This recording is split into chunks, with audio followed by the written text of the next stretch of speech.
আসসালামু আলাইকুম। দেশ বিদেশ টিভি থেকে হোসেন বলছি। আমার চ্যানেলে সবাইকে স্বাগত। নির্বাচন আসতেছে এবং নির্বাচন আওয়ামী লীগের জন্য সুসংবাদ।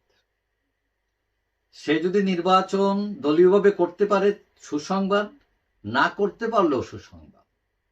এখন সেটা কি রকম? সরকার যে সংস্কার কর্মসূচি নিয়েছে, এখন আবার একটু ভাটির দিকে টানতেছে। তারা এখন বলতেছে যে প্রেস সেক্রেটারি বলছেন ওই দিন যে যদি দলগুলো চায় যে কিছু সংস্কার করে নির্বাচন করে ফেলতে, তাহলে ডিসেম্বরের মধ্যে নির্বাচন হয়ে যাবে।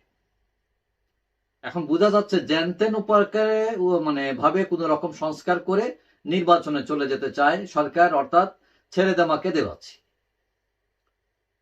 এখন নির্বাচনের কাজ কারবার কিন্তু ইতিমধ্যেই শুরু হয়ে গেছে।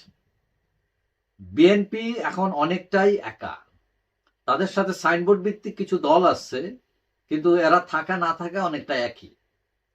আর জামাত তাদের দুইটা অপশন, একটা হলো ইসলামী দলগুলোর সাথে ঐক্য করার চেষ্টা করছে, আর ছাত্ররা তারা অনেকটা হাইড এন্ড সিক গেম খেলতেছে, মানে জামাতের সাথে আসি আবার নাই এই টাইপের। কিন্তু আওয়ামী লীগ এখন মাঠে নাই। এখন কেউ কেউ বলছেন যে আওয়ামী লীগ নিষিদ্ধ হতে পারে, আবার কেউ বলছেন নিষিদ্ধ হবে না, তবে তার নিবন্ধন বাতিল করে নির্বাচন থেকে তাকে সরিয়ে রাখা হতে পারে। এখন আওয়ামী লীগ যদি নির্বাচনে যেতে না পারে, সরকার আরেকটা জিনিস এটাকে হালাল করার জন্য জাতীয় পার্টি 14 দলের কিছু দলকে তারা নির্বাচন করতে দিতে পারে। এখন আওয়ামী লীগকে যদি নির্বাচন করতে দেয়া না হয়, তাহলে পরিস্থিতি কি দাঁড়াবে যে স্বতন্ত্র হয়েও আওয়ামী লীগের লোকজন নির্বাচন করবে এবং 60-70টা সিট তারা স্বতন্ত্রভাবে পাশ করতে ক্যাপাবল। এই দলের লোকেরা 60-70 সিট তারা পাবে, অনেকেই মনে করেন। এক্ষেত্রে বিএনপি জোট, জামাত জোট এককভাবে সংখ্যাগরিষ্ঠতা পাওয়ার কোনো সম্ভাবনাই নাই। তাহলে কি হলো দাঁড়ালো, যদি কেউ এককভাবে সংখ্যাগরিষ্ঠতা না পায়, তাহলে তখন আওয়ামী লীগকে লাগবে, আওয়ামী লীগের কাছে ধর্ণা দিতে হবে। এখন এক্ষেত্রে বিএনপি হবে আওয়ামী লীগের জন্য বেস্ট অপশন। এবং বিএনপি ইতোমধ্যেই জাতীয় সরকারের ঘোষণা দিয়ে রেখেছে তারা। জামাতকে এখন আওয়ামী লীগ বিএনপি কেউ বিশ্বাস করছে না তারা। এখন মাঠে আওয়ামী লীগ ও বিএনপি যতই শত্রু হোক না কেন, ঘরে ঘরে বাড়িতে বাড়িতে সবাই কাছাকাছি। আবার বিএনপি আওয়ামী লীগ ঘরে ঘরে যতই কাছাকাছি হোক, জামাত ততটাই দূরে আওয়ামী লীগ থেকে।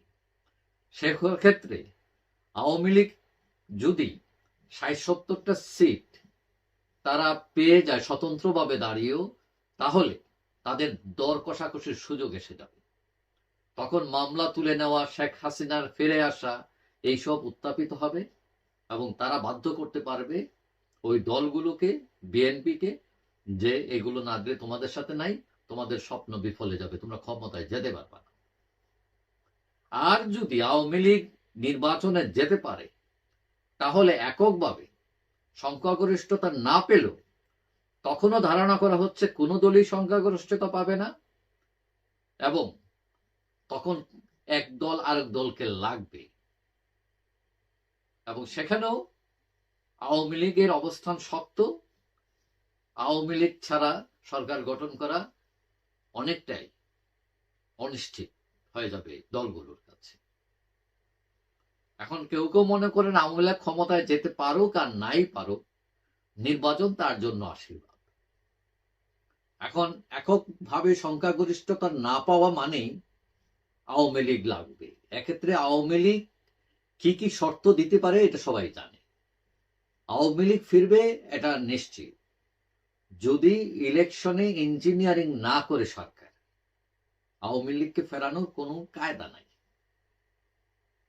সুতরাং বিএনপি, জামাত সবাই জানে, সবাই ভয় হচ্ছে এখন আওয়ামী লীগ আওয়ামী লীগকে খেদানো যাচ্ছে না, রাখাও যাচ্ছে না, এরকম একটা পজিশন। এবং বিএনপি দেখবেন খুব একটা আওয়ামী লীগ বিরোধী কথাবার্তা তারা খুব একটা বলছে না এখন, কারণ তারা জানে আওয়ামী লীগকে তাদের লাগতে পারে।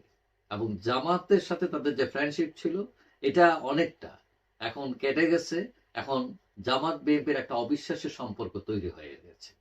তো অনেকে মনে করছেন বিএনপি ভবিষ্যতে তার ফর্মুলায় আওয়ামী লীগকে ব্যাটার মনে করতে পারে, এবং আওয়ামী লীগ বিএনপিকে ব্যাটার মনে করতে পারে দেন জামাতের চেয়ে। সুতরাং আগামীতে দুই দলের অক্ষ এবং সরকার গঠন হবে না এটা আপনি বলতে পারেন না।